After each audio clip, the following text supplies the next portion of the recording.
8-dekabr O'zbekiston Respublikasi Konstitutsiyasi kuni. O'zbekiston Respublikasining Konstitutsiyasi chorak asrdan sal ko'proq muqaddam 1992-yil 8-dekabrda O'zbekiston Respublikasi Oliy Kengashining 11-sessiyasida qabul qilingan. Konstitutsiya inson huquq va erkinliklarini oliy qadriyat deb e'lon qilib, demokratik islohotlar, iqtisodiyotni modernizatsiya qilish, ijtimoiy o'zgarishlar uchun asos bo'ldi.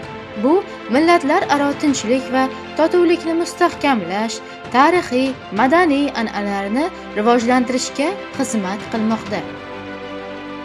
Konstitutsiya inson huquq va erkinliklarini ta'minlash, davlat suvereniteti, jamiyatda tinchlik va totuvlik tamoyillariga rioya etish, hayotimizning barcha jabhalarida keng ko'lamli islohotlarni amalga oshirishning kafolatidir. Ushbu hujjat O'zbekiston davlatchiligi shakllanishining eng yangi bosqichini boshlab berdi va bugungi kunda u har bir insonning huquq va erkinliklarini kafolatlaydi.